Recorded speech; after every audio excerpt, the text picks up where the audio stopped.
देखिए latest episodes बिल्कुल ad free. प्रणाम महाराज। महाराज, धोखा हुआ है, बहुत ही बुरा हुआ।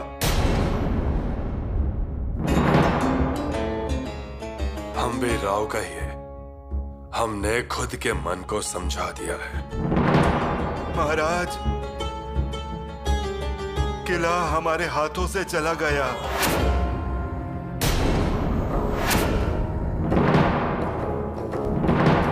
जगदम्ब, जो नहीं होना चाहिए था वही हुआ। हम आखिरी बार प्रणाम करने के लिए आए। अब हम उस लायक ही नहीं रहे। ऐसा मत कहिए युवराज जी। सच में हमें नमस्कार मत कीजिए फिरंगू जी बाबा, क्योंकि कल क्या होगा ये हमें खुद ही नहीं पता। पर आज तो हमने स्वराज्य के रथ को मुगलों के हवाले कर दिया। स्वराज्य की लड़ाई लड़ते लड़ते छत्रपति शिवाजी महाराज और शंभू राजे ने मुगलों के आक्रमण को रोक के रखा था।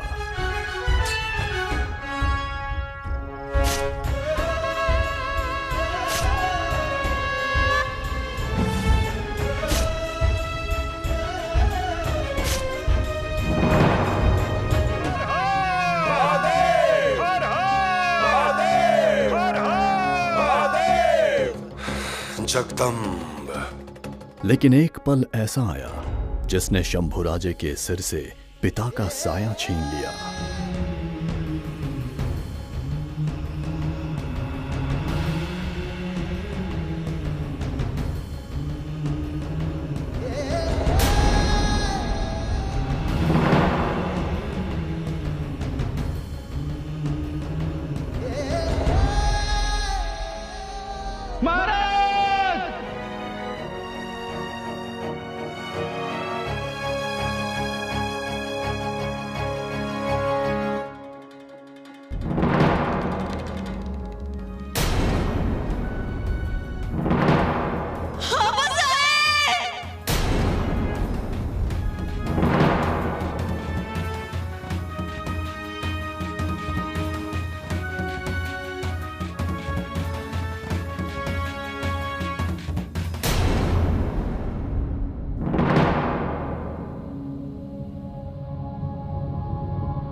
द्रव्यादमिदमनुग्निश्रीठुपो अग्नि प्रज्वालने विनियोगः द्रव्यादमग्निं प्रहिरोमि दूतयमराज्ञगच्छदैव प्रवाह इहैवायमितरो जातवेदा देवेभ्यो हव्यवहतु प्रजानन्।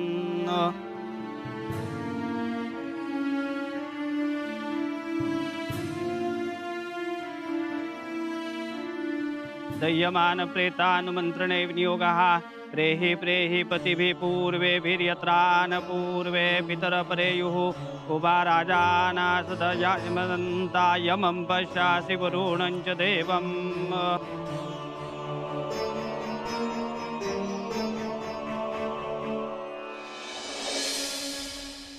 बादशाह सलामत, जासूस खुफिया खबर लाया है। अलमपना, मुगलिया सल्तनत के लिए एक बहुत अच्छी खबर है। मुगलिया सल्तनत के सबसे बड़े दुश्मन शिवाजी, क्या हुआ? शिवाजी का इंतकाल हुआ है अलमपना। क्या कहा? शिवाजी का इंतकाल हो गया?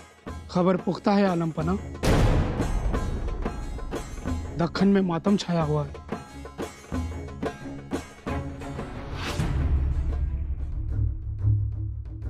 या खुदा रहम कर।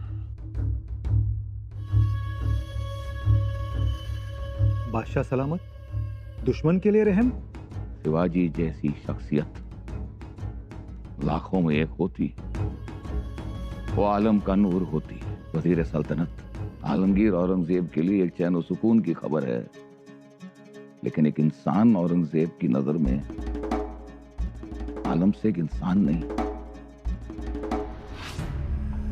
फरिश्ता उठ गया। शिवाजी नेकी ईमान का दूसरा नाम था। सूरमा था। शंभुराजे के सिर से पिता का साया हटने के बाद स्वराज्य का विस्तार करने के लिए शंभुराजे ने अपनी जान तक दांव पर लगा दी।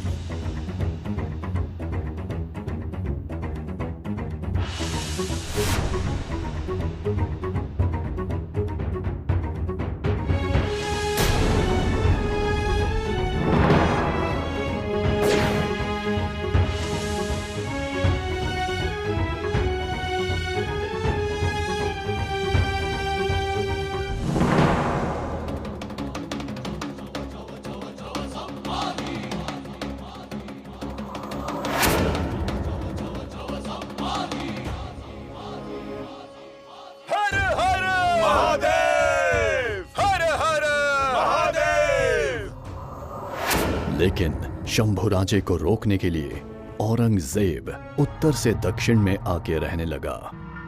या खुदा, कब खत्म होगी ये जंग? हम यहां संबा को मिटाने आए थे। और शंभुराजे को अपने काबू में करने के लिए कई सारे षड्यंत्र रचने लगा। पूरा हिंदुस्तान हमें आलमगीर कहकर अपना सर झुकाता है कि नहीं वजीर आला? जी जहांपना, झुकाता है। फिर ये क्यों नहीं झुकता ये संबा? हम इतनी दूर अपना तख्त छोड़कर इन पहाड़ों में काफिरों की जमीन पर डेरा डालकर बैठे हुए हैं, मगर कामयाबी हमारे कदम नहीं चूमती। इतने बुलंद हौसले लेकर आए थे ना हम यहाँ, तापी नदी पार करके काफिरों की जमीन पर जब हमने पहली नमाज अदा की थी और हमने कसम खाई थी, हम दिल्ली छोड़कर इन पहाड़ों में आए हैं। चैन और सुकून ऐशो आराम की जिंदगी छोड़कर इन पहाड़ों में आए हैं सिर्फ उस संबा को खत्म करने के लिए। वो कसम हम पूरी नहीं कर पाए। वो हमारी फौज पर हमला करता है, 2 बार हम पर हमला करता है, 1 बार बुरहानपुर में और 1 बार सोलापुर में। वो डरता ही नहीं है और हम उसे रोक नहीं पाते हैं। वो हमारी शाही फौज की तरतीब बिगाड़ कर चला जाता है और कोई कुछ नहीं कर पाता है कि नहीं वजीर आला? ने क्या कुछ नहीं किया? कितनी तरकीबें अपनाई, उसके रास्ते में कितनी मुश्किलात लाने की कोशिश की, उसके सरदारों को यहां बुलाया, मनसबदार किया, वतन के कागजात बनाए, पर उस काफिर पर कुछ असर ही नहीं। आखिरकार औरंगजेब ने शंभुराजे को अपने गिरफ्त में ले ही लिया। शंभुराजे के साथ साथ उनके साथी कवि कलश को भी औरंगजेब के सैनिकों ने गिरफ्त में ले लिया।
अबुल मुजफ्फर मुअद्दिन मोहम्मद गाजी औरंगजेब बहादुर आलमगीर शहंशाह बादशाह हिंद पधार रहे हैं।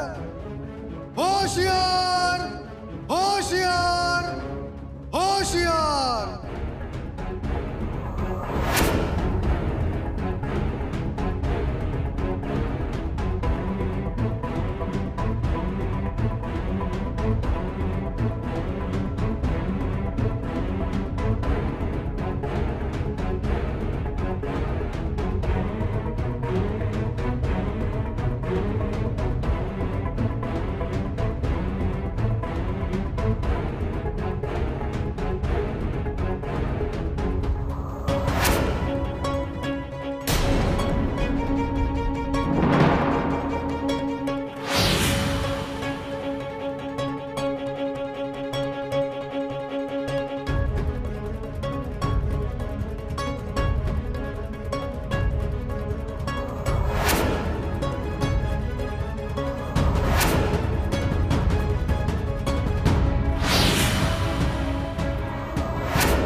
वजीरिया।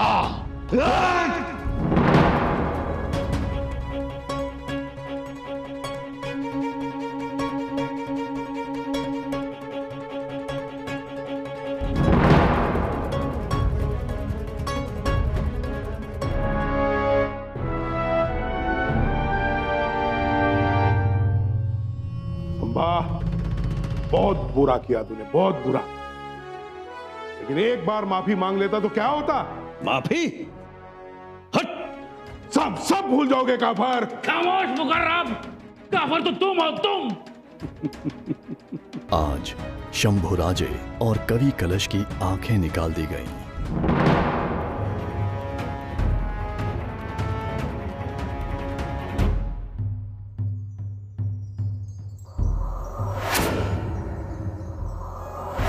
लेकिन औरंगजेब अभी भी बेचैन था। जुलूस निकालो, उसे नचाओ और आवाम को मजबूर करो।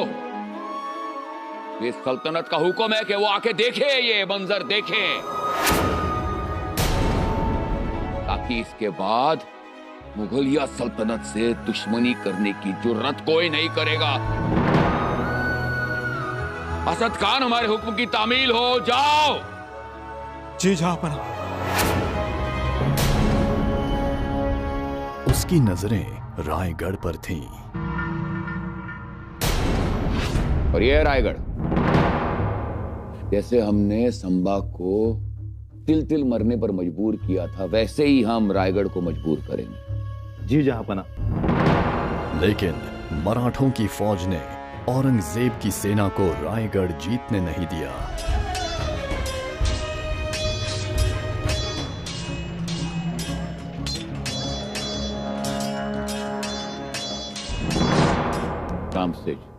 एक छोटा सा किला, एक छोटी सी डगर हम जीत नहीं पाए, उस पर कब्जा नहीं कर पाए हम वजीर आला, तो वाकई ऐसा लगता है कि हमने बहुत बड़ी गलती की जो हम यहां आए जंग लड़ने के लिए।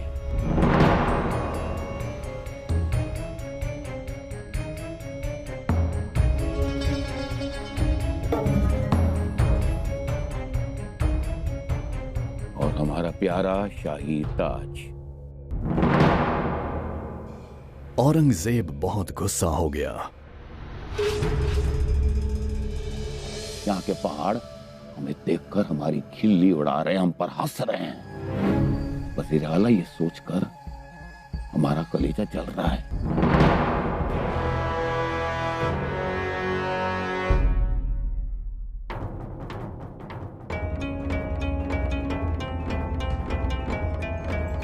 औरंगजेब घबरा गया। उसे अपनी मौत यहीं दिखने लगी।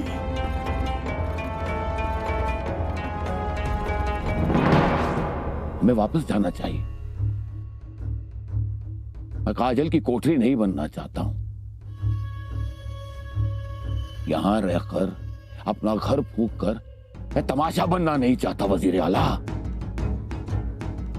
वापस जाएंगे दिल्ली, तैयारी कीजिए। औरंगजेब ने शंभुराजे पर अनगिनत जुल्म किए, लेकिन शंभुराजे मुगलों के सामने झुके नहीं। शंभुराजे मुगलों के खिलाफ बगैर आंखों के, हथियारों के बिना लड़ रहे थे। औरंगजेब के जुल्म के आगे शंभुराजे का धैर्य अटूट रहा और वो लड़ते रहे। उनका खून हर हर महादेव कहकर बहता रहा।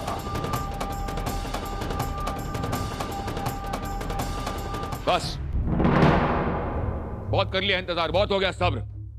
काफिर संबा को सजाए मौत सुनाई जाए, ऐसी मौत, ऐसी बेदर्दी और बेरहमी वाली मौत जिसे देखकर और जिसके बारे में सुनकर हर एक शख्स की रूह कांप उठे। सबसे पहले उसके बदन के टुकड़े टुकड़े किए जाएं, उसकी बोटी बोटी नोच ली जाए और ये बोटी के टुकड़े चील कौओं के सामने फेंका जाए ताकि वो उसे खा सके। और किसी भी शख्स ने इन बोटियों को हाथ लगाने की कोशिश की, उसका सर कलम किया जाए। छापना? बस इतना ही नहीं, उस सर जो हमारे सामने झुका नहीं, वो मगरूर सर उसे काट कर भाले की नोक पर लगाओ, उसे गली गली कूचे कूचे गांव गांव में फिराओ।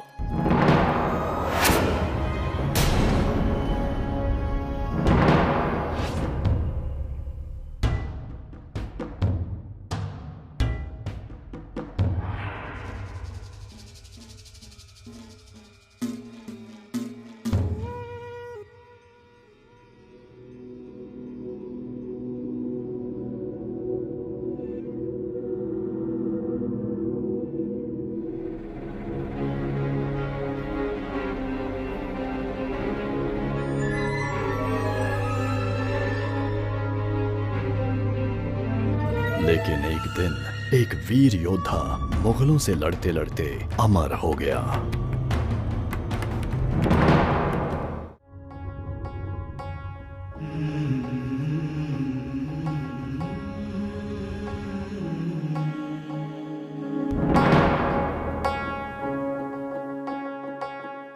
महारानी जी, औरंगजेब ने शंभू राजे को अमर कर दिया। शंभू राजे अमर हो गए।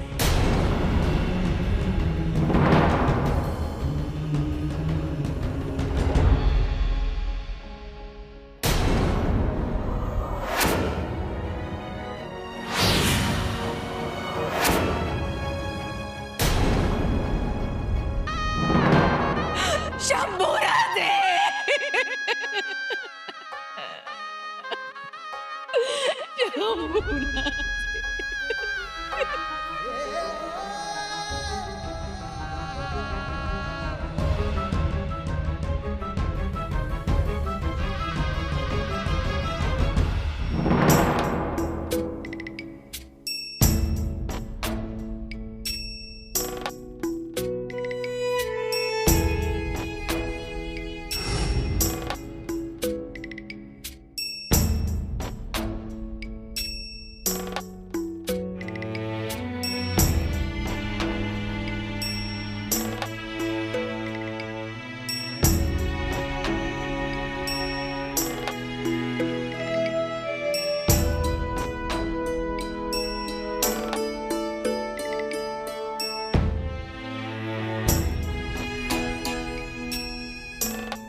शंभू राजे का ये अतुल्य बलिदान नौजवानों में स्वराज्य की मशाल जगा गया। मराठों की तलवारें औरंगजेब को बता रही थीं, औरंगजेब, स्वराज्य को दुख देकर तू यहां से नहीं जा सकता। आखिरकार मराठों के सामने औरंगजेब की एक नहीं चली। शिवा का बच्चा संभा, हमने उसकी आंखें निकाली और अंधे हम हो गए। हमने उसकी जुबान काट डाली मगर हम बेजुबान हो गए। खाल उखाड़ डाली थी हमने संभा की, मगर आज पता चला कि हमारी ही खाल उखाड़ी जा रही है। संभा के टुकड़े टुकड़े करके चील कौवों के आगे बिखेर दिए थे, मगर आज हमारा वजूद ही बिखरा जा रहा है। काश हमारी एक भी औलाद होती उस संभा की तरह, तो डाल देते तख्ते सल्तनत का बोझ उसके कंधों पर। और अहमदनगर के भिंगार गांव में उसे अपनी जान देनी पड़ी। औरंगजेब जब यहाँ आया था तब उसके पास तकरीबन 5 लाख की फौज थी, पर उसके मरने के बाद उसके कब्र के पास 5 लोग भी नहीं थे। ये पराक्रम था शिवाजी महाराज और उनके बेटे शंभू राजे का। ऐसे शूर पिता के शूर बेटे को शत शत नमन।